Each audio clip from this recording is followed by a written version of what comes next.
Today in this video, I'll be going through the top 15 best AFL games during the 2025 season. Now, it's not going to be my list actually, a bit of a twist with this one. I gave the opportunity to my followers and subscribers to pick their best games and choose from a list of 30 odd 40 games to really get the best 15. So this is a list based off my subscriber base of the best games of the season, and we're going to get through all of them, so hopefully you guys enjoy. Make sure as well to hit that subscribe button and let me know if you want to see more content like this. Let's try and get to 600 likes. Now, first game on the list, we kick things off in 15th spot, and it's the King's birthday clash between Melbourne and Collingwood earlier in the year. Now, this was during a time, round 13, where the Pies looked unstoppable. They were off the back of 10 wins of their last 11, and they were far clear on top of the ladder, whereas the D's were looking rejuvenated with a surge of wins on their own after just coming off a win against the Swans. In front of a strong crowd of 77,000, the D's stood up to the challenge and were well within the contest. They led early in the second quarter before inaccuracy struck, and the Pies made them pay with their efficiency. At three-quarter time, Collingwood led by 7 points, but then the D's kicked consecutive goals thanks to Pickett and Fritsch to then hit the lead. McStay then kicked one back for the Pies, and in an arm wrestle of the last 8 minutes, they held on to win the game by a point. King's birthday classic! Now, Melbourne did have a late chance in the final stages of the game, but Gawn uncharacteristically sprayed the kick, which should lead to an infamous confrontation between himself and Stephen May after the game. But yeah, this was certainly good enough to, I think, make the top 15. Next up on the list, in 14th spot, we go back to round 2, and this was the clash between the Bulldogs and the Pies. Now, this game was huge for the Dogs, given it was their 150th anniversary clash and their first home game at the MCG since 2009. Leading into this one, the Dogs weren't considered a strong chance, particularly given at the stage that they were in a bit of an injury crisis, and the Pies also had a massive recent 90-plus point win over Port Adelaide. However, it was the Bulldogs that started out red hot. They bursted out into a 22-0 start. As expected though, the Pies, they're a quality side. They then kicked the next 4 goals to regain the lead before Sam Darcy made his presence in this one and gave the Dogs the lead at the main break. It was Collingwood's inaccuracy that seemed to cost them and sort of allow the Dogs to stay within the contest, and in the final term, Joel Fraser levelled the scores, but it was still side bottom the hero. He kicked the winning goal with a few minutes to go. Side bottom! Got it! As the Pies went on to beat the Bulldogs in this game by 6 points. But I think a lot of you guys might remember that there was a lot of controversy surrounding this game, and it was put on the umpires because the free kick count was 33-14 in favour of the Pies, and I remember being at this one just feeling, yeah, I think the Dogs might have been robbed. Now, just a few weeks later for the Dogs, their clash between the Lions at Norwood Oval makes it into 13th spot. Brisbane were picked by many punters to be too good for the Dogs for this game, and it seemed to be the way early on, with them holding out to a 5-point lead at quarter time. However, during the second quarter, it was a complete turnaround from the Dogs. They then kicked 7 goals to 1 to lead the game by 33 points at the main break, and they just seemed absolutely unstoppable. The margin then blew out to 39 points early in the third, and it was the Lions that looked completely stunned. However, just like the Dogs did in that second quarter, the domination at that end of the ground went back to the Lions, and they kicked the next 6 goals of that third quarter and a further 3 goals in the early stage of the last to lead by 14 points. The Bulldogs then fought back their own, kicking a couple of goals late as the game was in the balance in the last 5 or so minutes. But it was the Lions, they ran riot, they put the game to bed, kicking 4 goals quickly in a row, including an bit of a rare Eric Hipwood masterclass. He kicked 4 goals himself in what was a really high-scoring, classic game of footy, and certainly one of the better games, not just for Gather-Round, but for season 2025. Now, in 12th spot, we've got the only draw of the season, and this is between North Melbourne and Brisbane down in Tassie. Now, in the lead-up to this one, let's be honest with you, very few eyes were placed on it. It was, for one, the Sunday twilight graveyard time slot, and it was also a game between first spot and 17th. I believe the odds for North Melbourne to win this game would have been $8, $9. I went to this game myself. I was expecting a blowout. Essentially, North had no shot of winning, and it was instead more on how much the Lions would win this game by. The game did feel that way early on, with Ashcroft kicking the opener in the first 25 seconds, and it just seemed like the Lions were just going to be simply too good, as they did kick the last 4 goals of the second quarter to go on to lead by 20 points. The Lions then wasted their chances, however, and North gave themselves a bit of a chance, reducing the Lions' lead to just 9 points at the final break. And in the final quarter, It seemed like the Roos were really starting to want to win the footy more than Brisbane, and it felt like they were more hungry at wanting to get the win. The Lions were making mistakes, North Melbourne of course were making mistakes, but they had a lot more chances. Both sides were wasteful, particularly the Kangaroos, and they just couldn't find a way to hit that lead before the final siren, and of course the game eventuated into a draw, which was one of the big shocks of 2025.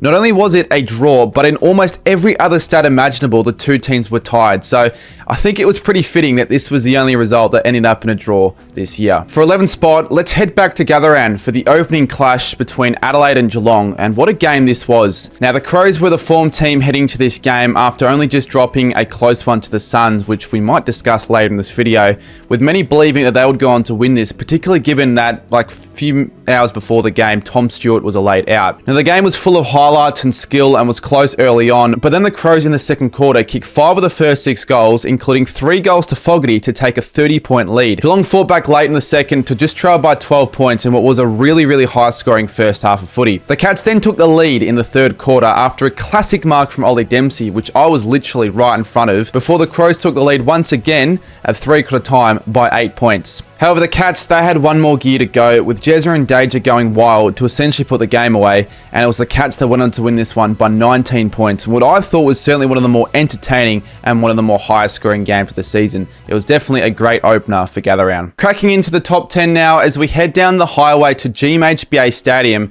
as the Cats face the Giants in what ended up being a high scoring affair. Now, after the week before beating the top of the table Pies in a thriller, the Cats were the clear favourites over a Giants side who were out of form and lost 3 on the trot. However, given the Giants' recent record history at this venue, there was no surprise that they once again came out to play as they kicked 5 of the first 6 goals of the game. The Cats responded with 5 of the next 6 as both sides had their own momentum swings in what was a shootout of the first half. It seemed like whenever the Cats would score, the Giants would have the answers as they went on to 3/4 time leading by 7 points. And the final quarter certainly didn't disappoint as it was goal for goal once again, with Jesse Hogan being the star kicking 7 goals during this game. The Cats had many chances themselves but failed to capitalise, which included a Mark Blixow's poster from directly in front in the dying minutes. It was Jake Riccardi's late snap goal which proved to be the match winner, with the Giants winning the game by 4 points, only going on to extend their GMHBA winning streak to 5 games in a row. The 5th consecutive time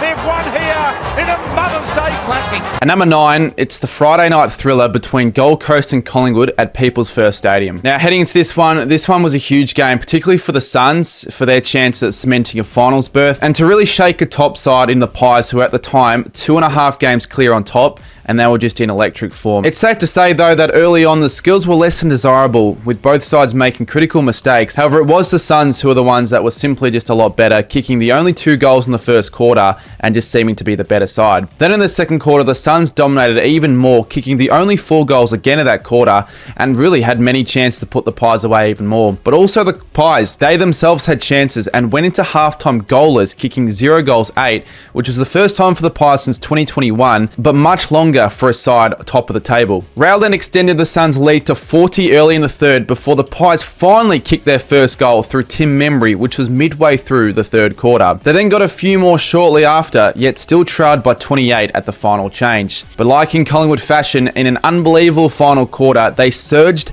and completely flipped the game, piling on 5 goals in a row, which eventuated to hit the lead, and they honestly were looking almost certain to run over the Suns as they had all the momentum. The Suns showed maturity fighting back before captain Noah Anderson kicked a huge goal, which ended up being the goal of the year.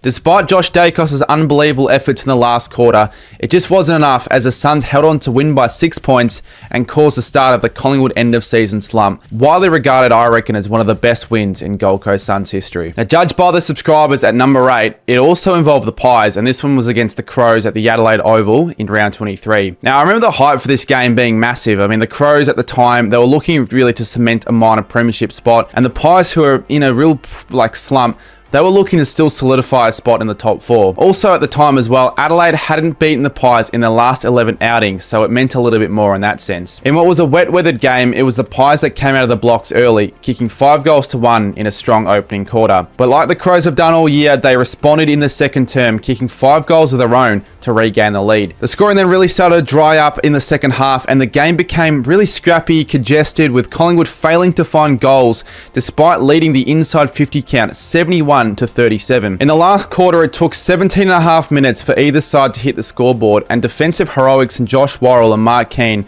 were enough for the Crows to hold on by 3 points to cement a minor premiership. This broke the 11-game winless streak, and it was also a record crowd of 54,283 at Adelaide Oval. At number 7, we've got the round 4 epic between Gold Coast and Adelaide at People's First Stadium. Now, heading to this one, there was honestly real anticipation in the lead up to this game, with the two sides being undefeated and looking like the surprise packets of 2025. It was the Suns that got off to the hot start, but the Crows did stay in touch and remain in the contest. It was the big three tools in Thilthorpe, Walker and Fogarty for the Crows, who combined for 12 of their 14 goals. The Crows did enough to hold on to a 1-point lead at halftime. Now in the third quarter, both sides had their own swings of momentum, but it was the Suns that reclaimed the lead in the game that was high quality and extremely skillful. The Suns once again got off to a really quick start in the last quarter with the first 2 goals, but once again the Crows had the response, with Walker and Thilthorpe being huge, and they were really the ones keeping the Crows in the game. But of course, in that dying minutes, there was huge controversy laid, with Isaac Rankin not either being awarded a mark or a free kick in the final dying minutes of the last quarter. Despite all the controversy, the Suns won the game by a point, and I honestly reckon it was one of the most entertaining and underrated games of the year, 100%. Now at number 6, in round 6, was the Easter Monday Classic between Geelong and Hawthorn. We all know how much of a rivalry this sort of game is, and given at the time both sides were sitting 5th and 6th respectively,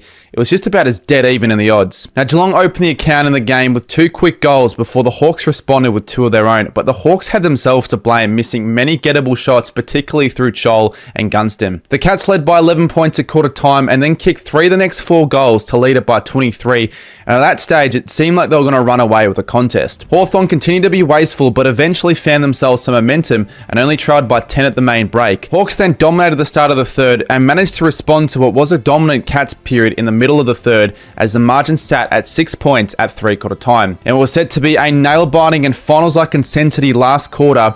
The Hawks got within level and the scoring started to really dry up. Nick Watson and James Sicily missed really crucial chances late for the Hawks, and it was Sean Manor who kicked the sealer as they went on to beat the Hawks by 7 points in an Easter Monday thriller. And the Cats have won an Easter Monday Classic.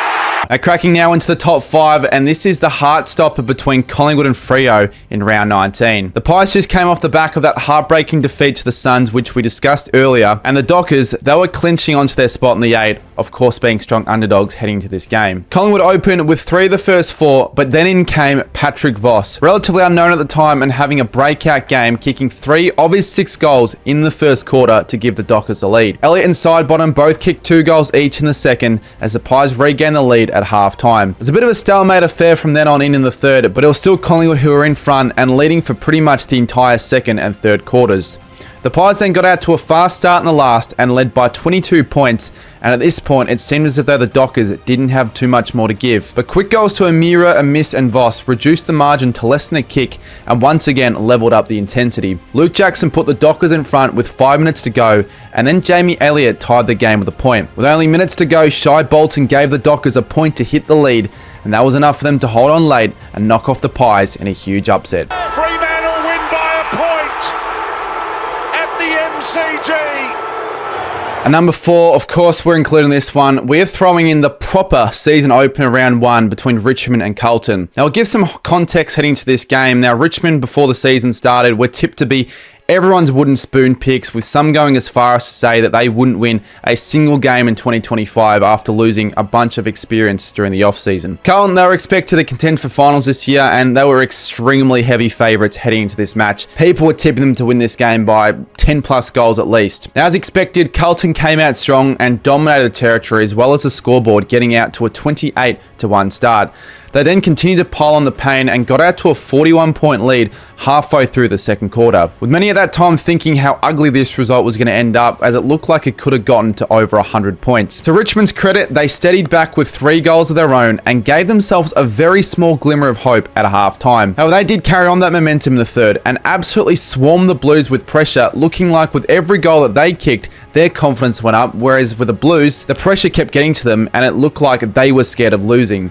Richmond kicked 5 goals to 1 in the third, with number 1 pick Sam Lawler kicking his first goal and playing a brilliant debut game as the scores were tied at 3/4 time. Still at this point, most expected the Blues to have the answers, but that just never happened. They looked shot, they kept on making really dumb mistakes, and with the young Tigers running completely rampant and nailing them from everywhere, it was Seth Campbell that kicked the sealer and topped it off with an epic backflip to kick off footy at the MCG with one of the greatest upsets in recent memory. This also started the downfall of the Blues season, and good old Daniel Gorringe was forced to change his name to Richmond. I'm Richmond Gorringe. This is...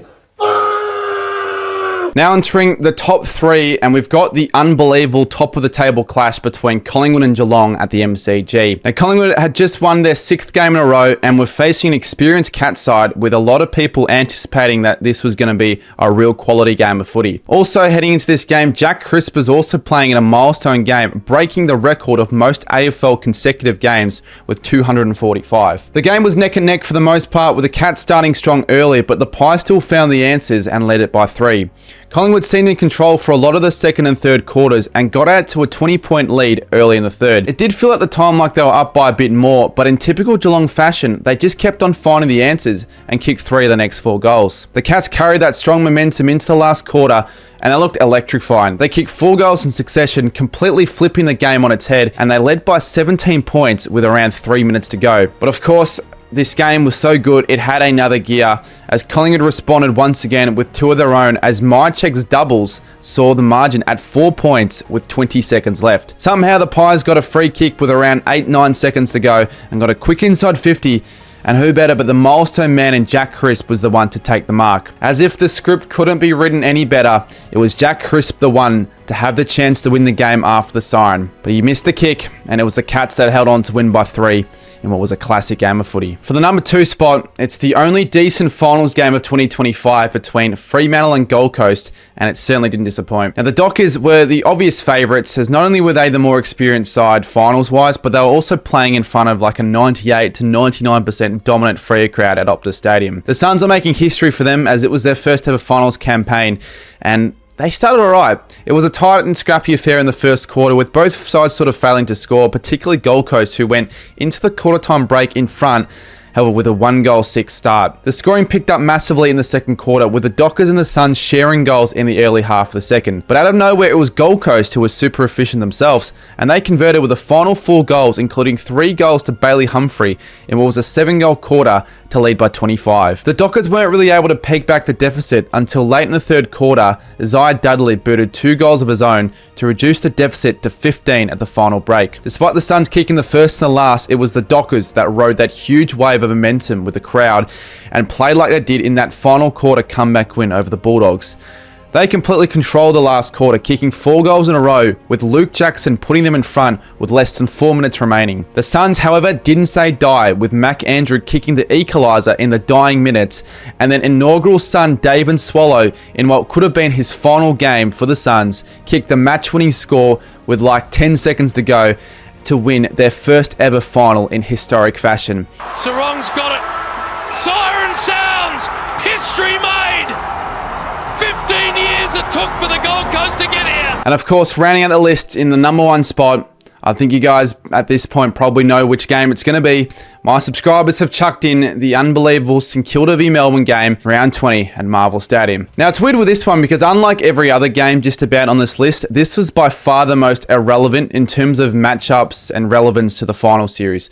The Saints and the D's were sitting in 15th and 13th respectively, with no one expecting heaps. The sides were out of finals contention, and the game didn't start great, let's be honest. It didn't start out to plan for St Kilda. Melbourne enjoyed a purple patch in the first, kicking 6 goals to 2, and Bailey Fritsch, he was unstoppable, kicking 3 goals and marking everything. The D's continued their dominance with the first 3 of the second quarter before the Saints kicked 2 in a row to give them a little bit of hope. But once again, the third quarter was won by Melbourne, and the Saints, they just seemed really slow and flat, and they lacked any dare in their ball movement. There were no signs at any sort of fight back from the Saints, with another 4 4 goals to 2, extending Melbourne's lead to 46 points at 3/4 time. But then just randomly, the Saints just flicked a switch and completely turned things around in the final quarter. In the last quarter, Higgins, Hill and Sharman kicked 3 goals quick to give the Saints a little bit of a glimmer of hope. Soon after, they wanted to kick another 4 goals in succession, and it seemed like the D's just completely gave up, with the Saints having all the run and play. Now, with like 1.5 minutes to go, Clayton Oliver missed the lot in the dying minutes before Nasiah Wanganeen-Miller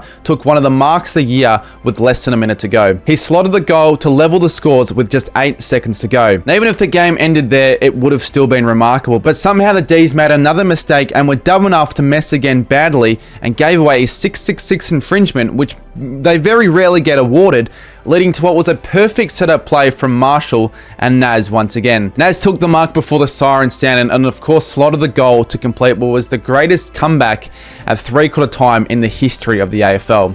For the greatest comeback in the history of VFL AFL football. What?